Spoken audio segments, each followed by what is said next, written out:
The moment has arrived. I pushed the button. It's going to work. This is going to be scary good, man. I'm sorry?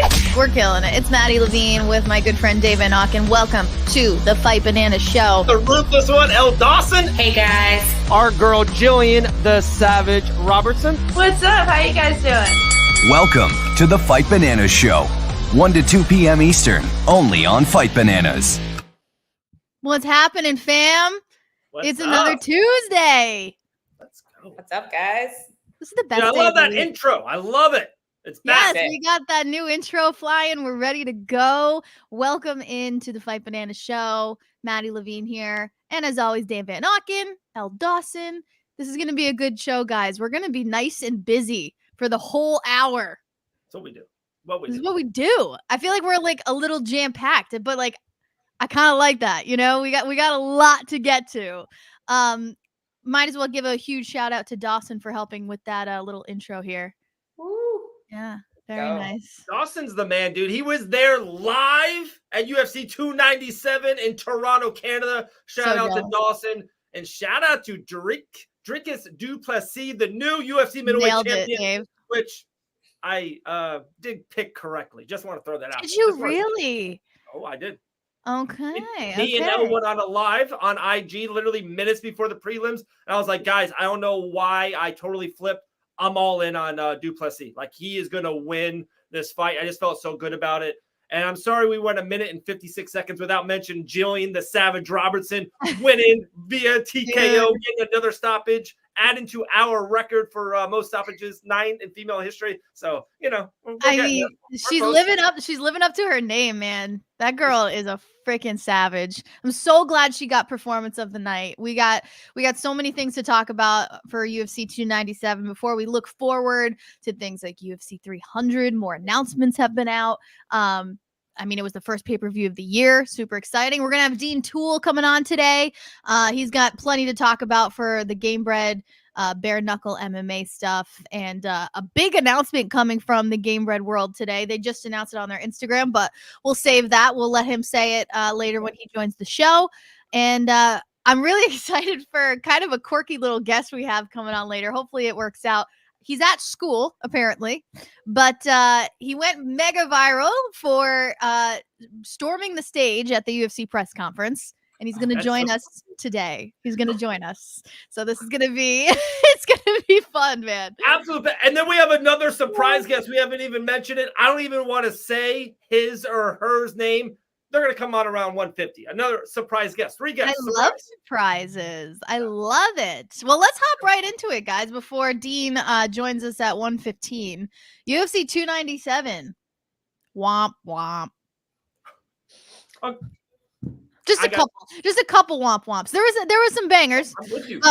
But Dave, your initial thoughts of the card. Okay, so Maddie, I'm happy you said that. I agree. I'm going to double down with what you just did. So all right. For me, of what I do, I order every single pay-per-view. We talk about it. I literally just had a podcast come out before this. It's what I do for a living. I have to. And then 2, I'm going to be brutally honest. Hopefully I'm going to send this to the UFC. I ordered it because Jillian the Savage Robertson fought on it. She didn't even fight on the pay-per-view, but I'm going to not buy her one, the car she was on. I literally, Jillian, $80. There you go. Hopefully you can give that back a part of your bonus to the Fight Bananas family. We'll take it. But I got it for G.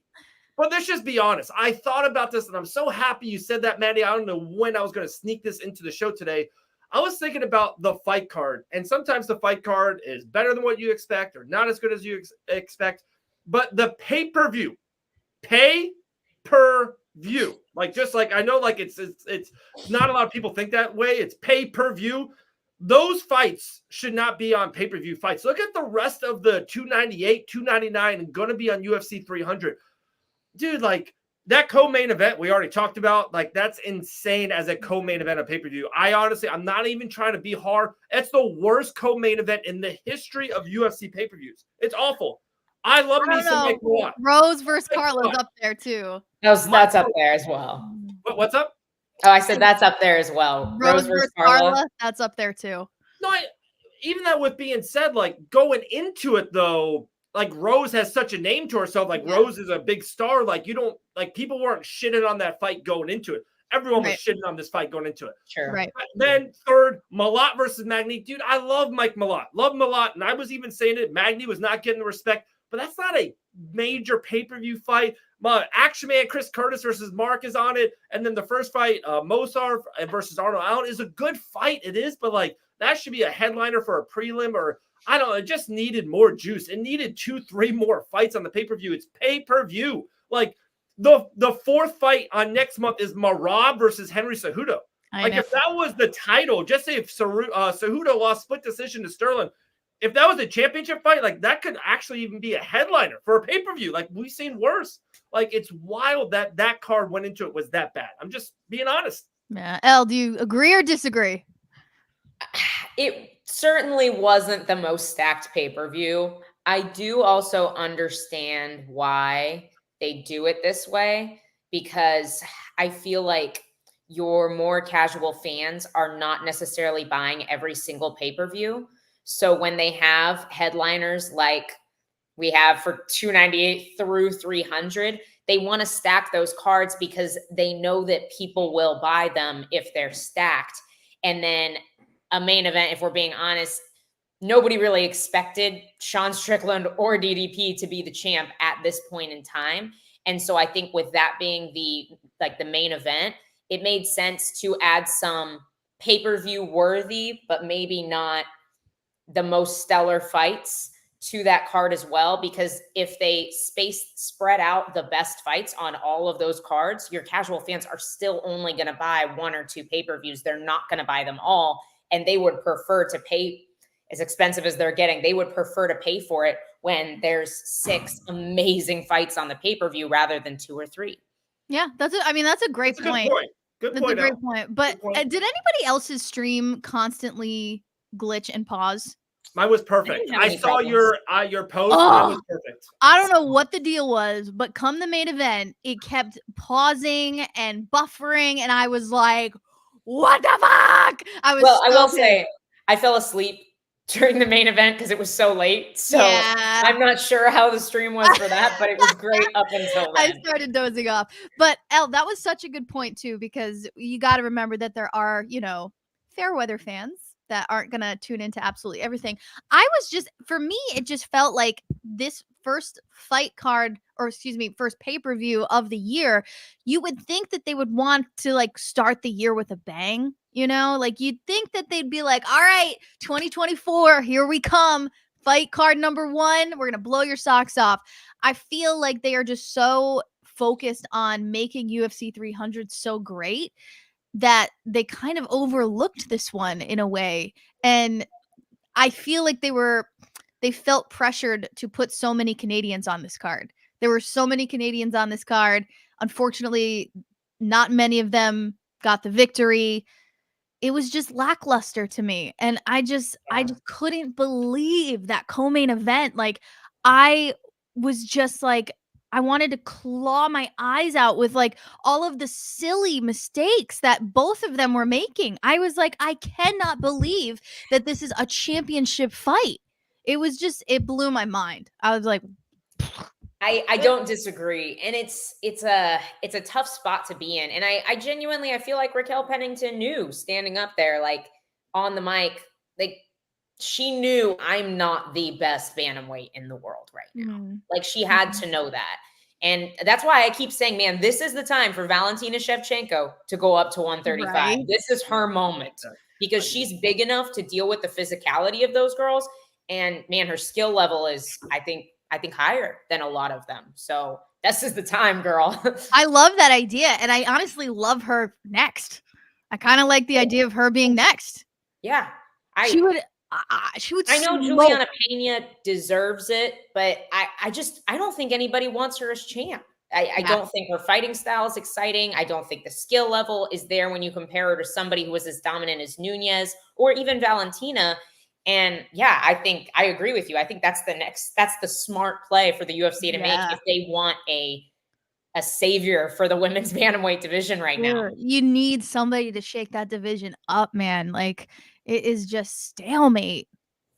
And how big, I didn't realize this, And maybe the UFC knew, and that's why a little of the reason why they're like, hey, if we give you this main event, I didn't realize how freaking big Sean Strickland was. Like, I didn't get it until this week. Like And it's status funny- or height?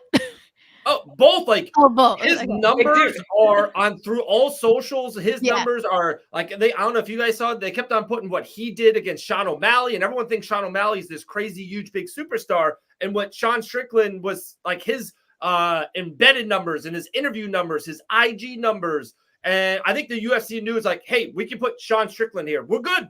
Like, we're good. We're gonna get what we need out of these guys. And I thought the main event was good. Like, I was happy. I thought the headline and main event was fine. And I thought the fight was really good too. They had more bad blood. It felt like a couple weeks ago or a month ago when they fought outside the cage. And then like they had a weird, wonky fight week, to be brutally honest. But I didn't realize personally how big of a star Sean Strickland was until this week. They're like, dude, you can headline a pay-per-view. You're on that level. It's wild. 100%. He's the blue collar all-American guy. It's like he's the guy that the 9-to-5 workers can relate to. Yeah. The wholesome man that a lot of us see ourselves in him.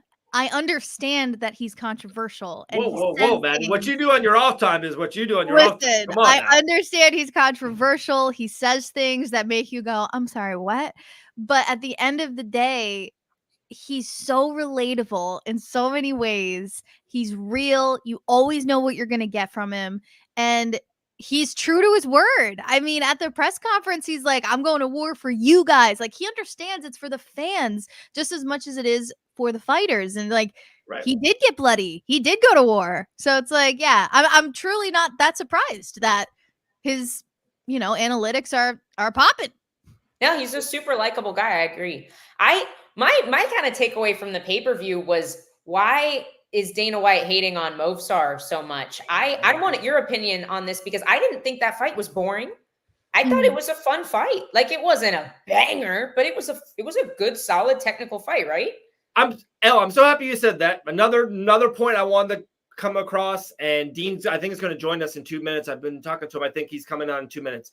So with that being said, Dean's a promoter and Dana White is a promoter. And to me, even if you didn't like the fight, and that's fine. Some people I can say didn't like the fight. It was weird. I watched the fight. I didn't love it by any means, but I never thought, I'm like, this is horrible. I just never had that take. I'm like, these are two really good guys. I think Arnold Allen's way better than what a lot of people think. I think Arnold Allen's awesome. So like, I'm watching the fight. I'm like, okay, it was fine.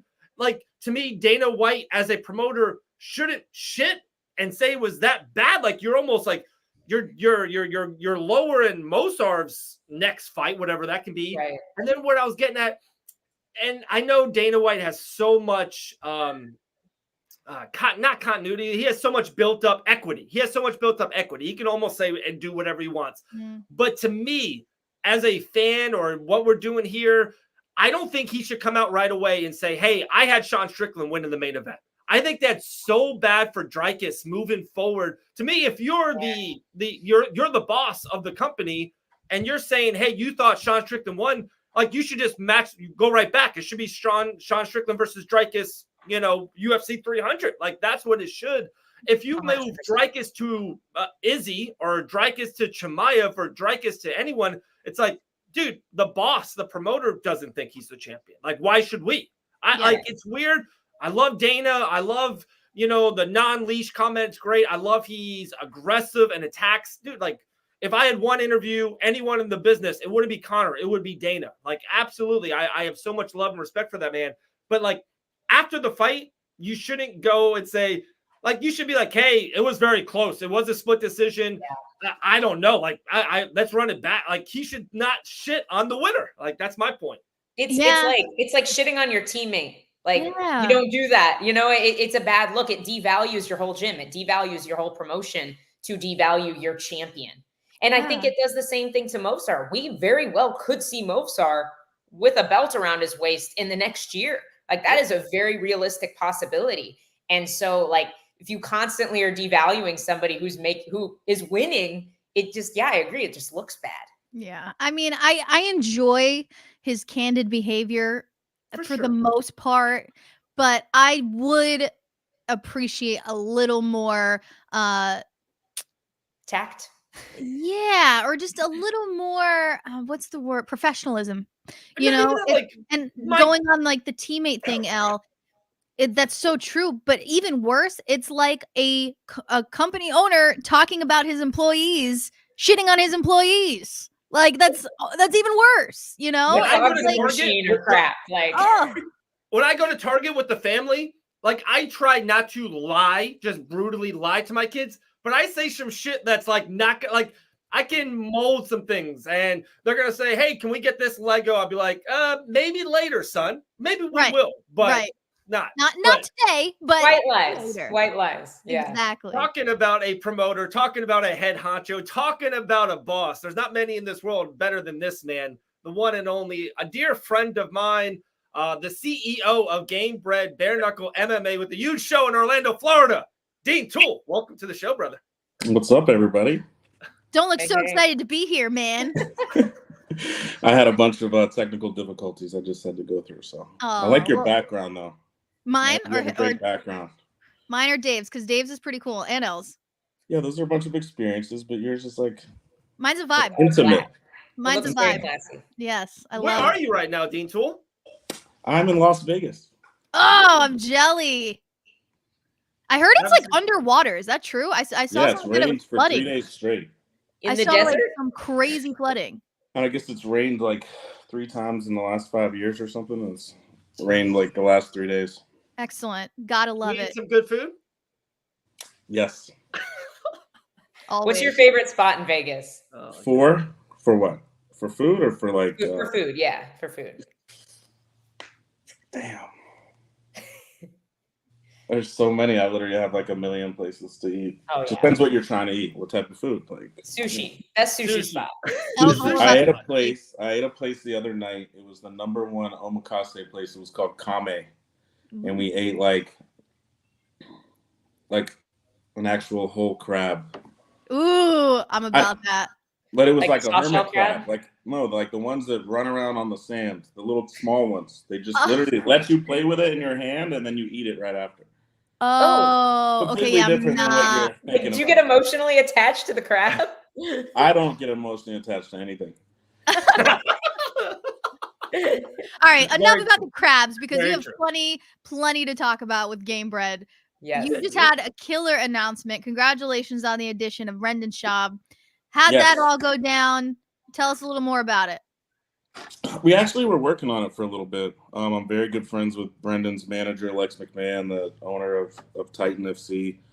We actually went out there for a little press tour with Masvidal, and one of the stops was his podcast. So kind of created a relationship there, and just think he brings a lot of value, not just on the commentary team, but the lead up, the post fight, just him being very much in the mix in the combat sports world. Just through conversation and through all of his different, the way he can reach the masses, it's good for Game Bred. Absolutely. My man, March 2nd, Orlando, Florida, the Kia Center. Tickets are on sale right now at Ticketmaster.com or just go on that app, Ticketmaster. A first ever World Heavyweight Championship fight. Junior Dos Santos, Alan Belcher. Maddie and myself were lucky enough to be there and working with you guys at both events. They both won the last 2 main events. How crazy is it to have a World Heavyweight Championship? How cool is it to have this fight? And why should people buy tickets for March 2nd in Orlando, Florida? Well, the cool thing about this fight is no one knew about it. That's true. So I kept it a pretty good secret. Maybe you did a good job. I don't even know if I told you. Did I tell you?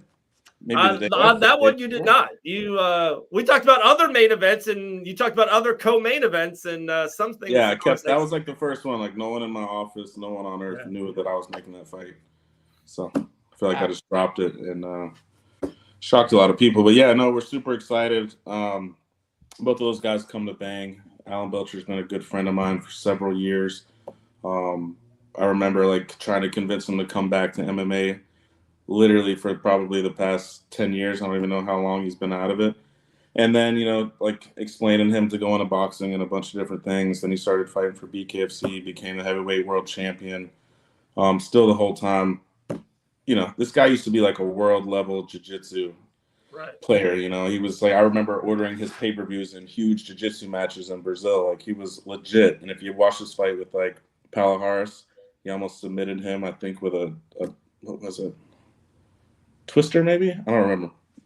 But he's been a good friend of mine forever. Meeting Junior Dos Santos along the way, he's become a great friend of ours too. But just that fight, stylistically, should be one of the best matchups ever. You know, Verdum came in against Dos Santos, probably in the best shape I've ever seen him in my entire life. And you're fighting in a much smaller cage, a 24-foot cage instead of a 32-foot cage, I think the UFC is. And you're dealing with one of the greatest grapplers in the world who's in the best shape of his life. So I feel like because of that, I think JDS had to play like a different type of style fight for that. This one's like created for them both stylistically. I don't think either fighter is going to take it to the ground, and I think it's going to end by a vicious, brutal KO for sure. Let's go. Elle, I know you have the next one, but I have something on the championship, Dean. With this being the first ever championship for the promotion in heavyweight, are we going to see future championship fights as a featherweight, as middleweight? There's some badass, you have some badass light heavyweights that have been fighting for you. Are we going to see future championships under this promotion in the future? Of course. We never had a bunch of title fights before because our people went to the UFC too quick. So like every time on Icon and Island fights, if you fought for us 3 times, you were gone. You know, so we never had a chance to like promote champions or build out a roster because they were all going to leave us anyways. So as much as it's kind of weird to not promote those title fights, I think that says a lot about what we were doing both with Icon and Island fights. So Island fights also in May will start back pro. Icon is also coming back. We're ready to go again with Icon, and Gamebred Boxing will be back with a big bang this year. Oh, really? Let's go. Let's fucking go. Hence why we're in Vegas. Oh, okay. Dude. For 3 months. Gonna do it in the Sphere? Oh my God, that would be That'd be fucking sick. epic. Look at Elle go right for it. Levine versus Dawson in the UFC. Maybe it would be better than that. Oh! Ooh. Can you just tell us? Shut up. Just tell us. He said maybe. I'll let you guys know first. All right, cool. That was good. In the off show. Elle, what you got? Man, I was going through some of your fight announcements that have been coming out lately, and I'm seeing over half a dozen UFC veterans. But one of the names that jumped out to me was TJ Brown, who's actually a friend of mine. But I think a lot of people, he's kind of an underrated fighter. Like, I don't think I've ever seen a boring TJ Brown fight. So I think he's perfect for that bare knuckle MMA style. Are there any other fighters that you guys have kind of noticed that you're after that you would like to add to your roster in the future? So we kind of want fight of the night fighters, like whether, they came from Bellator, UFC, PFL, wherever. If you want like fight of the night, those are the people we want to book. We want to book those people against the other fight of the night fighters. So we want to put on exciting fights. We're here for the fans, and that's really what we're doing. We've said this 100 times, like we might not get like the NCAA collegiate champion wrestler who's 9-0 that's on his way to the UFC. We would, unless they come in there to KO their opponent or finish their opponent, like we want super exciting fights. And so far, I think we've delivered big time. TJ Brown there's a reason he's on the card. There's a reason we matched him with Nalo. I don't know if you've watched him fight before, but this guy has 100% finish rate, TriStar. George St. Pierre is one of his cornermen. That fight should be absolute fireworks. So that's why we booked TJ for this card, and hopefully he'll stick around with us for a while. A lot of these guys, we have a lot of other fights I still haven't even announced yet. So we have Alessio Sakara coming on. We have a bunch of big fights. I have a few others, but there were so many good ones. And when you think about electric, exciting fight of the nights, I immediately think of Randy Costa and Jason Knight. That was an incredible fight. What do you hope to do with Randy Costa? Because I feel like he has the potential to be a star in this world. He had mentioned like that first fight, it was kind of like he almost felt compelled to take it because he couldn't find fights. But do you hope to kind of build the Zohan, if you will, into Gamebred? Do you hope he kind of sticks around a little longer? we think that they will. I mean, I don't know. We don't want to like deviate anybody from their plan. Like, if you want to go to the UFC and do that, we want you to do that. We want you to do whatever you want to do. We want people that want to fight for us. So if you want to fight somewhere else, go ahead. We're not the organization that tries to lock people up or tells them you can't fight here, you can't fight there, and you're on this non-compete and all this. We don't give a fuck where anybody fights, who they are. If they want to fight on our card, great. That's it. Like, we don't block anybody. We would love to have a future with Randy Costa. We've already expressed that to him. We've been in talks with him. I think we're doing a multi-fight deal with him. But he'll still have the opportunity. If the UFC comes calling, he can leave and go fight there. Or if there's ever a bigger opportunity, we would gladly let anybody go take that, whether it's in boxing or through another organization. If it's someone's dream to do something, we'll never block that from anybody. But yeah, we love Randy. We have some big fights kind of in the works for him. Hopefully he'll be on the show after Orlando. We'll be back in Biloxi. So nice. I think we'll have a big fight for him there. Nice. My question, and kind of maybe a little shellfish here, like the two arenas I ever dreamed to work at, Dean, one is Madison Square Garden in New York. I think that's like a lot of people's in the fight promotion, right? And secondly is now the Kia Center. Used to be the Amway. It's my home gym, right? It's 45 minutes from the house. I've seen Khabib Nurmagomedov fight there. I've seen Kobe Bryant play basketball there. You know, I go to the Knicks games. I take my kids. We go to Disney on Ice. Like, that's my home arena. And it's crazy. You were talking about it, and boom, you get it. And it's like, I just want to, like, it's almost a question and more of a positive statement by you guys. Like, you guys, anytime Game Bred Bare Knuckle and Game Bred Boxing, like, you guys are the Milwaukee arena. That's one of the best, newest NBA arenas. It's like where you guys go, the arenas are massive. And what you're saying about Vegas. So why is it so important for you guys to perform at the Kia Center? There's smaller venues in Orlando, but you're like, no, we want the best, biggest, best place to perform in each city. Why is that important for you guys to perform at these major NBA basketball arenas? Because we're putting on major fights. So we actually, the fights we put on are major fight cards. They're huge fights. We have huge names, and they deserve to fight in huge arenas. Obviously, we could go fill up a 12. I mean, we were selling out 1,200 to 2,000 people arenas with Icon, with just regional fighters. So, like, we could go do that all day, but it's not what we're trying to do. Eventually, we will fill those places.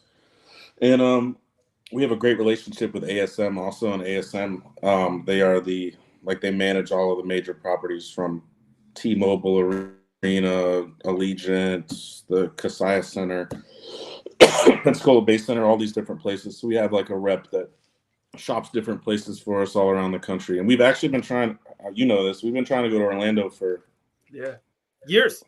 We're also, like, in May, our first show this year was supposed to be in Orlando. Yeah. And then the JDS Verdum fight was supposed to be in Orlando. So we've had excuse me, I'm getting over this cough. But yeah, we have so many different times we're supposed to use that venue, and we're finally doing it. So I think all the stars aligned. And we're just excited about it. Hopefully we can go there several times a year. Cool. Anything else, Maddie L? No, I'm just excited for what the year is going to bring. I think there's a lot of buzz around Game Bred lately, and I'm enjoying seeing all the headlines popping up every time you make an announcement. And I think this is a really exciting addition to martial arts in general. So 2024, here we go, baby. I know Island Fights is this weekend. Massive show. Go to islandfights.com to get the pay-per-view link. Game Bred Bare Knuckle. I'll be there. You're going to be there? Yeah. That's great. I'm not. I told you that already. The first one I'm missing in like 2 years. I know you hate me. Are you really not going to be there? I thought we worked this out. Jeez. This sounds like a problem for after the show. I mean, you said one more zero, not 2 zeros. Last thing, though, Dean, last thing for you. So I know you probably can't talk that much on it. There's so much rumors about it. Jorge Masvidal on New Year's Eve tweeted out unretired. Can you say anything about that? He's unretired. Okay. You son of a. Well, he'll be fighting. Huh? He'll be fighting again. Who's he fighting? If he does something, to fight a huge name. Wow. All right. Done. All right. Delivered. CEO of Game Bred Bare Knuckle, Game Bred Boxing, a big thing coming up in the spring, maybe, or in the summer. Tuesday. Who knows? Island fights this Saturday. Icon coming back. I love it so much. Dean, appreciate your time, brother. And we're going to announce Brandon Jenkins and Tyler Hill today. Boom. Ooh. Brandon Jenkins and Joey Rickett. Marley's very excited to hear that. Joey Rickett Tyler Hill is versus back. Brandon Jenkins, yeah. And then we have Prince McLean is going to fight Alessio Sakara. Oh, nice. That's good. I have a couple huge heavyweight matchups, but save it for the game. Save it. I don't have the green light on that yet, but yeah, let's save that. Dean Toole, thank you for your time, my friend. Thank you, guys. Thanks, Dean. Thanks, Dean. You're the man. Later. All right, Dean Toole. I love how he can't help but share. He's like, well, I gotta share something. Like, I gotta give you guys something. He's got a couple other ones, but it's crazy. All right, Maddie, tee this up. I like this. This is gonna be fun. We gotta go, guys. Oh, that's right, Elle. Sorry. Bummer. You're the best. Love you guys. Love you. See you Thanks next week, having Elle. me. Thanks for I'll see you joining. next week. Okay. Bye. So yeah, this next guest, I mean, he is definitely eating up his viral moment as he should, right?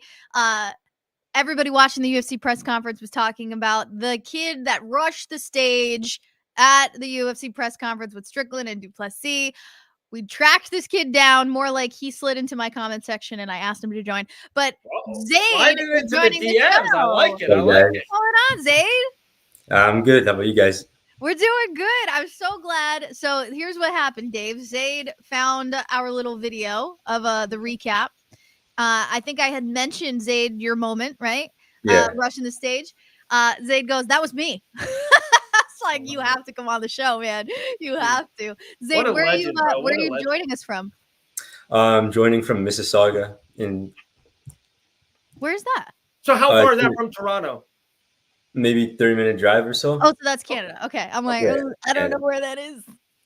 I love it. And you're only 15 years old. So were you at the UFC as well, or did you just go to the press conference?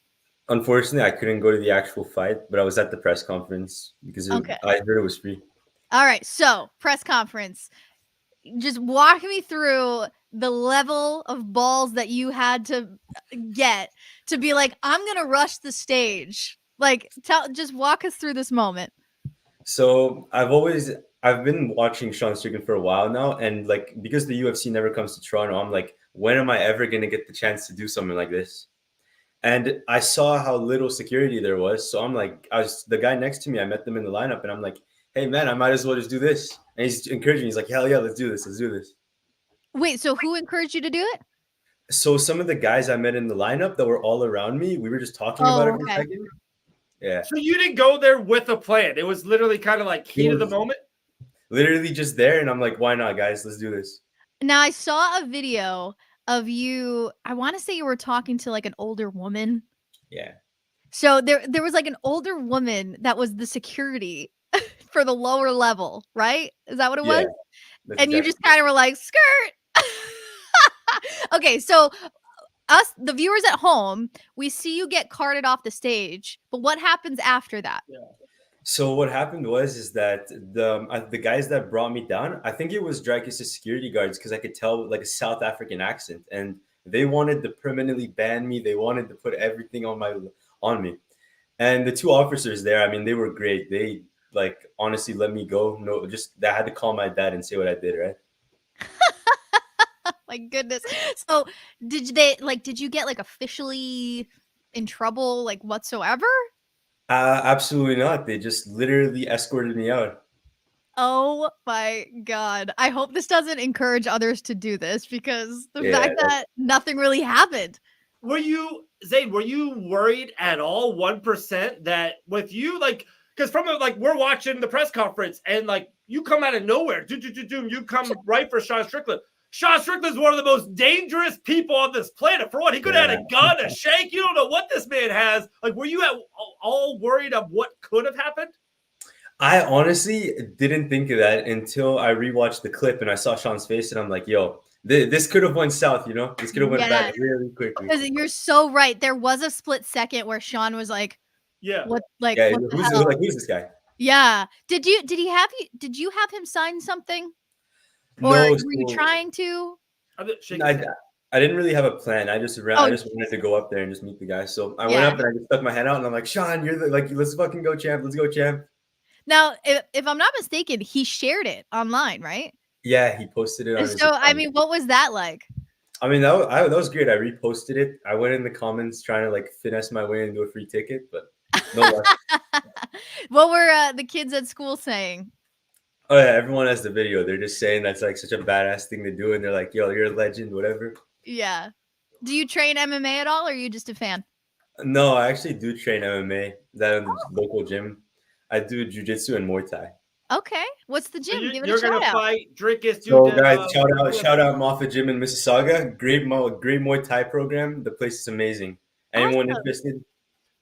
I love that. Love that. Are you gonna try to revenge Sean's loss? Are you gonna try to grow up and be a middleweight and fight Dricus? If he holds that belt long enough, Dricus, we're coming. We're Here he coming for that, comes. boys. Here he we come. comes. That's Yeah, no, awesome, dude. So I how mean- much you must be getting a lot of buzz right now because not many people can say that they have rushed the UFC stage. Dana was laughing, Sean was laughing, Dricus was laughing. I mean, what's been your most favorite feedback so far from this stunt? So what happened? What my favorite feedback was actually Eric Nixick sending me a personal DM and a video of him and Sean together, like congratulating me. Shut up. I swear to God, I tried screen recording it, but the best I could do was a screenshot. And it was like Sean, and he's like, "Yo, Zayd, you're a badass kid," on just like hyping me up. I'm like, "Yo, I wish I could save that." Wow. Oh, so you weren't able to save it? No, that's the thing on Instagram. I didn't know that there's like no replays, so I kept trying to. I was swiping up, and then I lost the video, and I'm like, "Oh shit, I tried, man." Oh, that hurts. That hurts. Still such a cool moment, man. That's so Yeah. great. So do you think you'll attend any more UFC events in the future or are you banned? Like what's the deal here? No, I'm gonna be attending events, especially if they're local, and I haven't been banned yet. And like, you know, I'm not like I'm trying to become like a quick little symbol for the Canadians, you know. I love it. 15 years old, kid's already a legend. Yeah. Well, Zayd, thank you for joining and sharing your side of the story. Glad to hear that, nothing really too bad happened to you. Nobody, you didn't get arrested or anything like that. Cause that's what I was worried about. I was like, that boy definitely just got arrested. So I'm glad that didn't happen. Enjoy your 20 minutes of fame. And thank you for joining the show. I appreciate it, guys. Bye, Later, Zayd. Zayd. Take You're a care. legend, bro.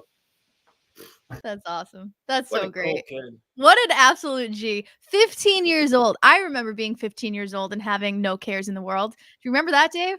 Oh, I do. I did a lot of fun and dumb things at 15. So me and Zay would be bros. We would be cool dudes. I'm trying to think of like 15-year-old Maddie. Would she have liked that move or would she have been like, what a douche? I don't know. I can't decide. But you know what that I think we should do? I think one thing that I know that you will love is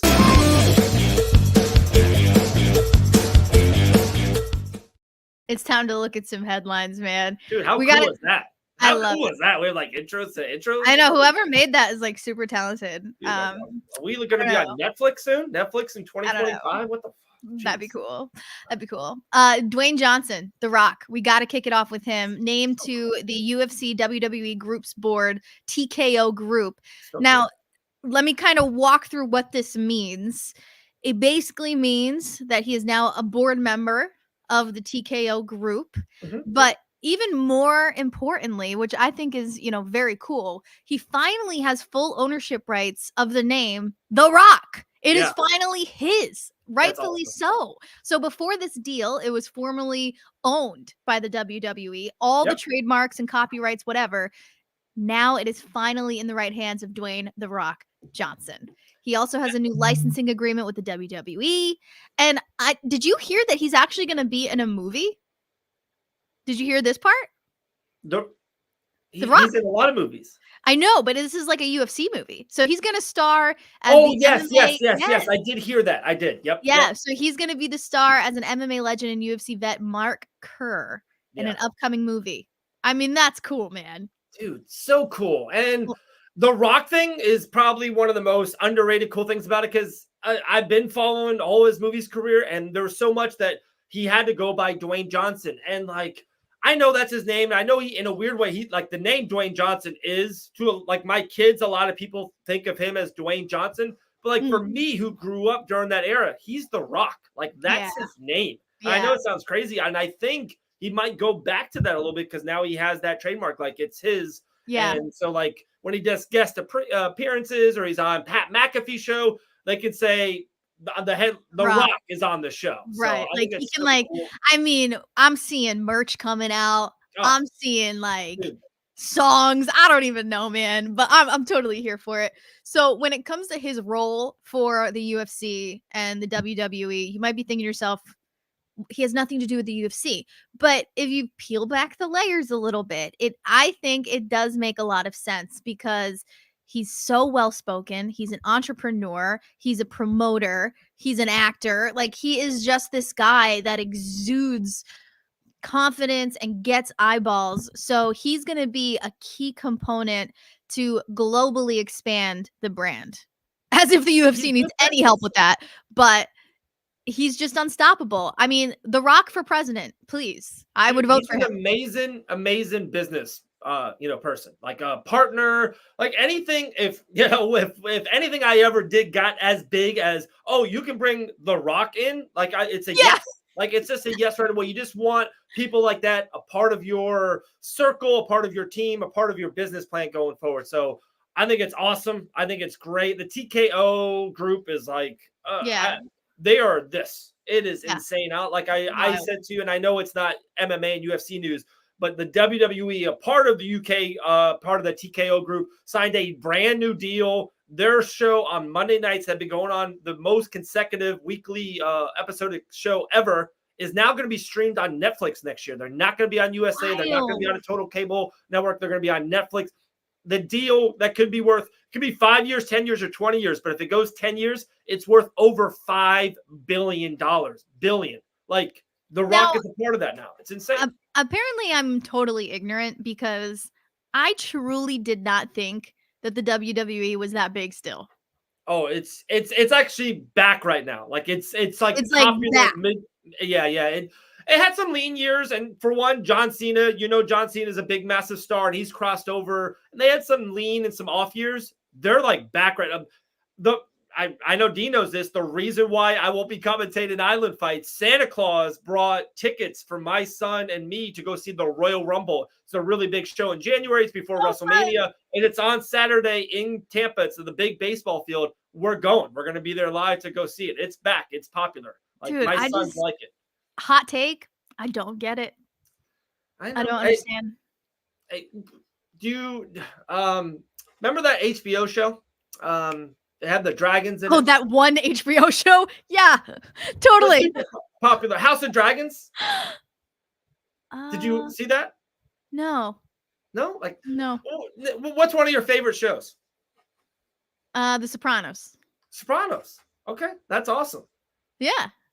Those are all made up characters, and they tell stories. And like, dude, my wife loves all those Bravo, Travel. Okay, you're right. Below Deck. I love Below Deck. Below Deck's awesome. That's all it is. It's a drama, storyline based, bigger than life show. It's like the circus. It's a rock concert. There's a little bit of fighting. We know it's scripted, but that's what it is. It's all right. You got me there. You're right. I mean, you know what you're getting into. Yeah. So, Samantha Johnson? She's like one of the one of the broadcasters for WWE. I think she's on Monday Night Raw. Either way, if you're a big fan, she's from my neck of the woods. Yeah, she does the voice. Yeah. She's amazing. Yeah.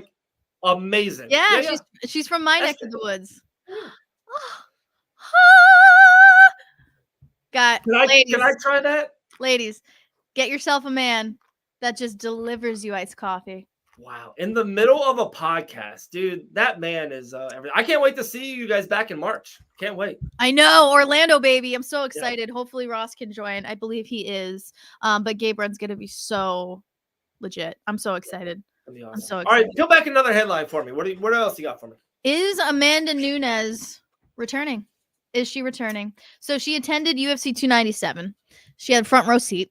And after the event was over, Megan O'Leary, doing her job, asked the former double champ, How do you feel about that fight between Pennington and Bueno Silva? She took it very diplomatic. She didn't really get into it, but she did say, when I saw Rocky with the belt, I was okay. I wasn't upset or anything. I think I made the right decision retiring. I don't know. I'm still young. You never know. We have a lot of things to do. I have to figure out a bunch of things at home still.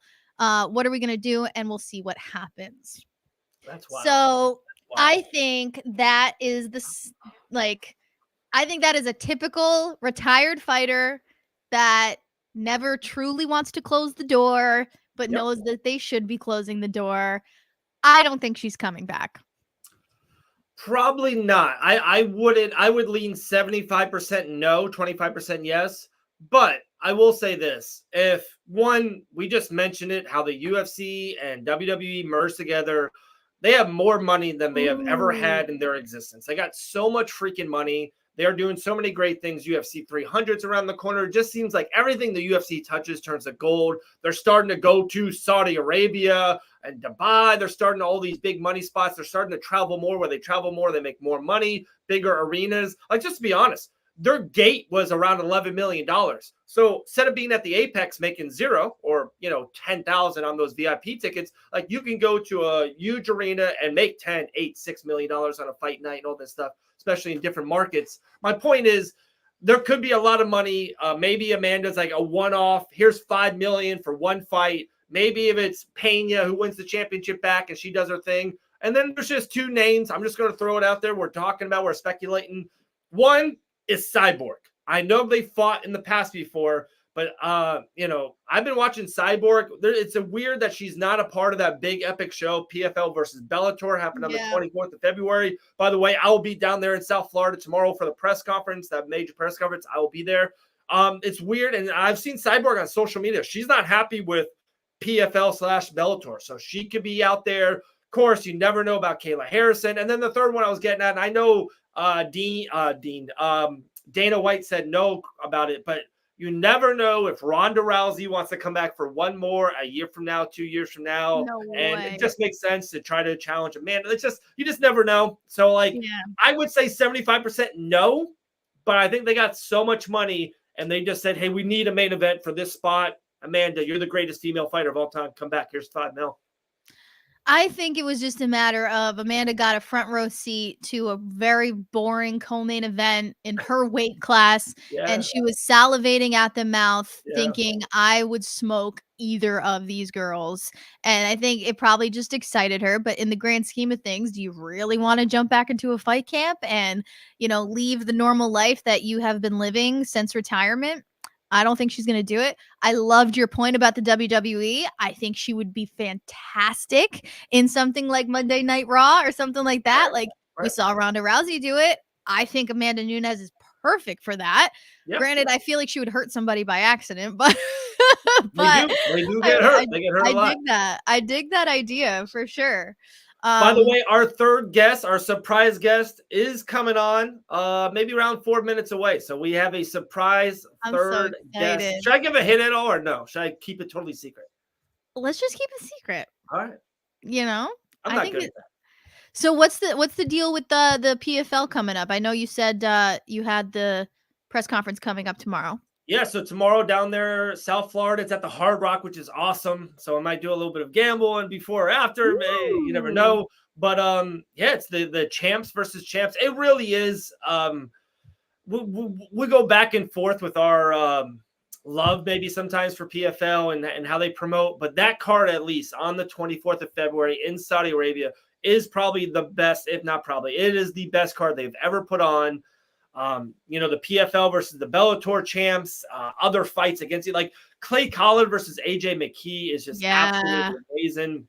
Ryan Bader versus Renan Ferreira, who's PFL's heavyweight champion versus Bellator's. So there's a lot of great fights on it. Johnny Eblen versus Impa Kasanganay. I cannot wait for that fight. That fight gives me chills because I love both of them. So I'm like, no, I want both of you to win.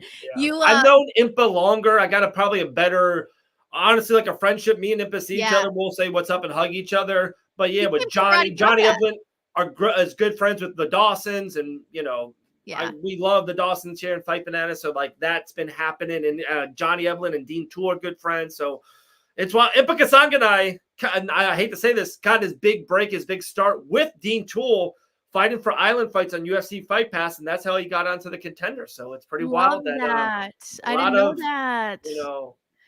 You had you touched upon the whole Kayla Harrison Cyborg debacle, and I have a feeling they're not on this card because they're trying to make this fight happen.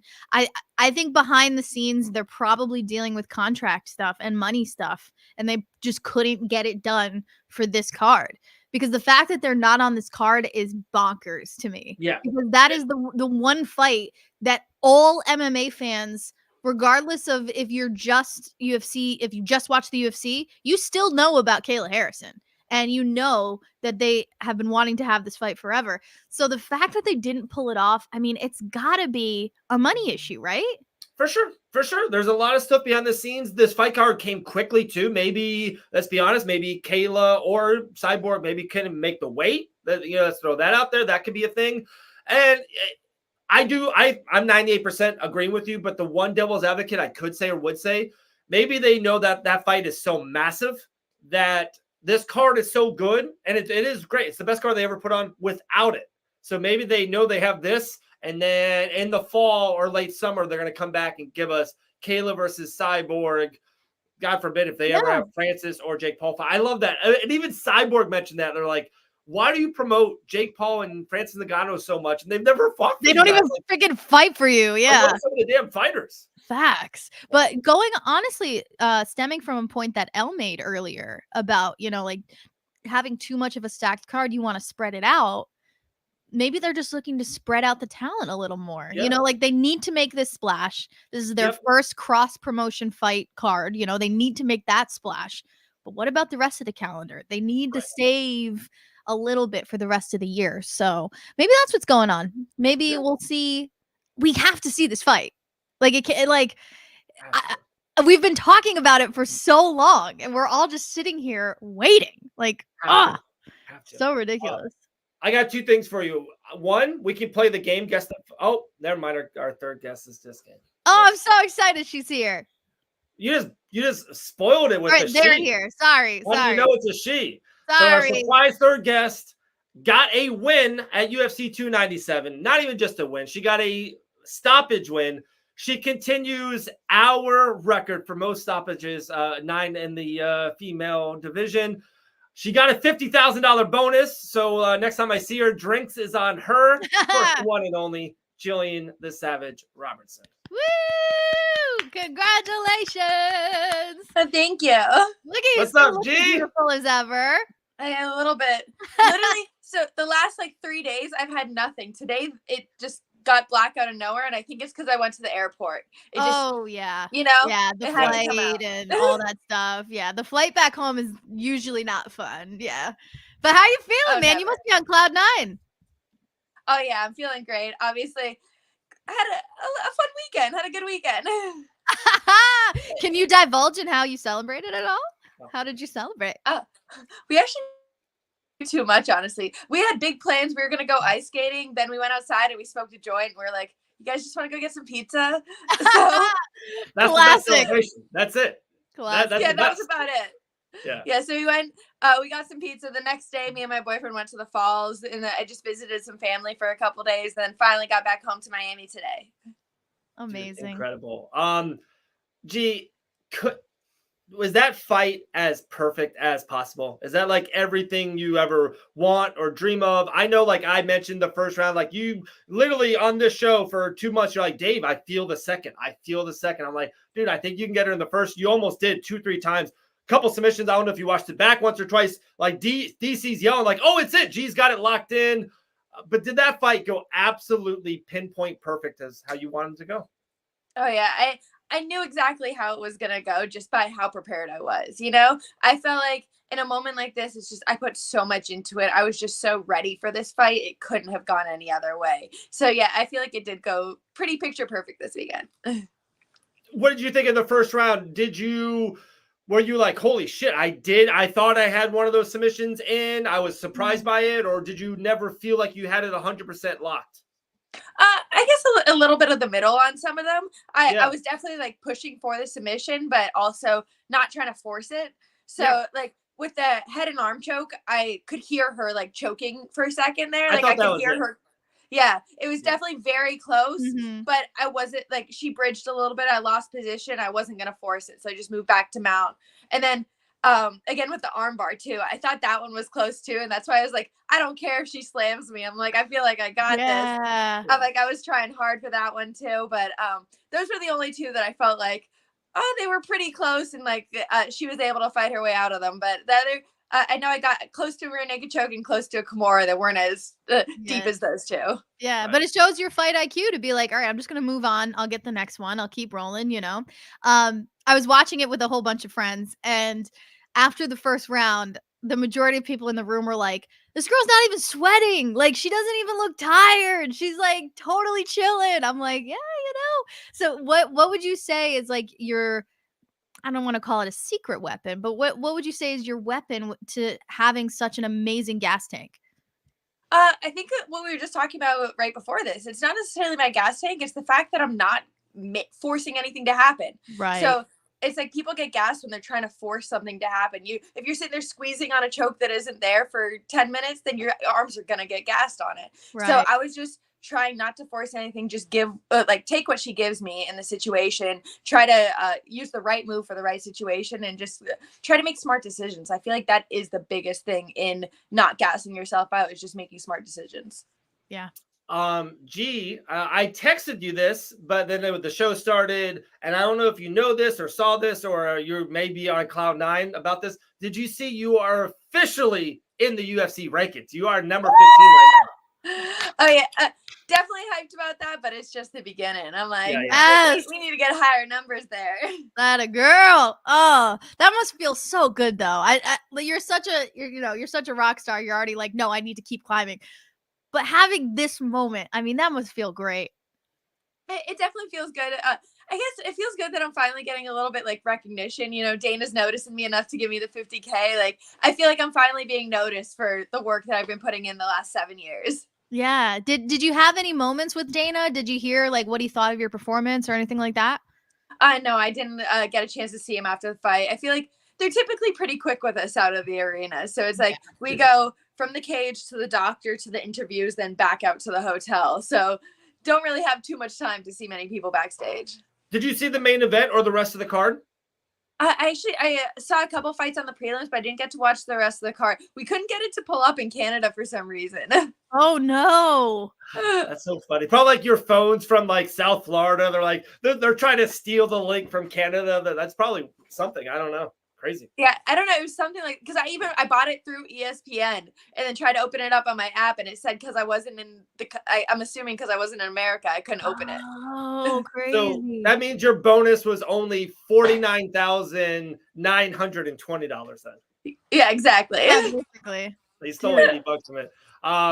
You know, and I know no one like likes to talk about money on air and all that shit, but like, you know, it's important. Like we've talked about it, you know, putting away and having a future and all that stuff. How cool is it to like, hell yeah, I did what I was going to do. Like you felt like you were going to get that finish for at least 2 months. You were telling me on air and off air, but like, how good is it to be like, oh shit, I got another 50K for that. Right. Oh yeah. I woke up I was trying to stay up. Of course, it was past my bedtime by the time the 50K was announced. So I was already asleep, and I woke up the next morning. I think it was like 5 a.m. And I saw it, and I squealed a little bit. And then I looked at my boyfriend. I was like, "Oh, sorry. Like it's 5 a.m. I shouldn't be like making noise right now." No, But, it's more like, honey, wake the fuck up. We're 50K richer. Let's go. That's what I would say. Hell yeah. I was like, "Oh wait." That's so incredible. Yeah, just super excited though. A good thing to wake up to on Sunday Yeah. morning. The best. It's like a lottery ticket. You literally got a lottery ticket for $50,000, and sometimes like you go and you watch the news, but sometimes you fall asleep and you don't see who wins or who not. Like to wake up to that is insane. Like because you slept on cloud 9, like you did exactly what you wanted to. A great fight, great finish. You keep stepping up on your career, so you got to be on cloud 9. But not even to know you made an extra 50K. That's like insane. That's like another. It's like 2 birthdays and back to back. Just watching the fight card, I was kind of like, I was like, all right, Jasmine's definitely getting one with that. She had an incredible performance. Yeah. And I was like, I think mine was good enough too. So I was kind of following along on Twitter and just like listening to like what's going on in a lot of the fights. And I feel like a lot of the commotion on Twitter, they weren't too impressed with a lot of the fights. They said a lot of them weren't exactly exciting. So I was just like sitting there with my fingers crossed all night long. Yeah, I mean, there was a bunch of decisions, a bunch of The like co-main event was yawn fucking awful. fights. Yeah, Awful. it was just so I mean, but even if your fight was on a different card, it would have stood out. Like it was such an incredible performance, and it must feel good to know that all of that hard work is paying off. I hope that you splurge a little bit with that 50K. I hope you treat yourself to a little something. I might have bought myself a little pair of shoes today. Yes. Hey, okay. Got some red bottoms, you know. I was about to ask you. I was like, tell me it's the red bottoms. I had to. I'm like, I never buy myself like anything nice. I never spend money on like things that, and I honestly, when I was looking at them at first, I was like, oh my gosh, I don't know if I could spend this price on shoes. Right. But I'm like, I decided, I'm like, no, what? I had a good weekend. I deserve it. And I splurged a little bit. Hell yes. Love that. I love it. We'll let you go on this. Two last things, G. If Dean texts you, hey, we got something maybe in February or March, can I be the person? No, we're not doing it. Take a break, G. Just take yourself, get away from 2-3 weeks. I know you'll be back on the mats on Monday. I know. But just take yourself a break, and then we'll, get ourselves back into it. Late spring, like May or April. But I keep on telling my boyfriend these last couple of days, I'm like, I'm weird like this, where people don't understand that I don't miss being in camp right now, but I miss training. I miss having fun with training. I'm like, I feel like for the last like 2-3 months, training's just been serious. It's been work. And every time I go in there, I have a focused mission. I have to get things done. Whereas like, I just want to go in the gym and fuck around and spar and roll and have fun with training. Yeah, exactly. I just miss actually training right now. So I'm definitely going to be back in the gym this week, but trying to stay out of camp for a little bit until we are ready to go back into a whole like 8-week, 10-week fight camp and cut that weight again.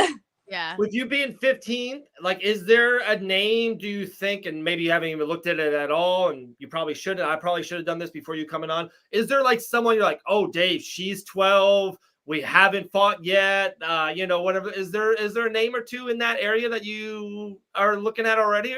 I guess I haven't really looked at the list too much. I just kind of saw myself just get on there. But you got it, Maddie. You're pulling it up. Yeah, I'm looking at it now. I mean, like you and Michelle Watterson Gomez. That'd be kind of dope. That's actually, I saw that somebody shared that online already. Like as the next matchup to make was me and Michelle. That would be cool. I like that. Or even if you want to jump a little higher, Angela Hill. She's number 12. No, I'm like, it does for me. It doesn't matter if it's a name and it has a number next to it. They're definitely above me, and I'm gonna take it. Hell yeah. Love it. All right, last thing for you. Do you have plans this Friday night? This Friday night, I might have plans. Okay. The first karate combat kickback at President's Awesome's house. Yep.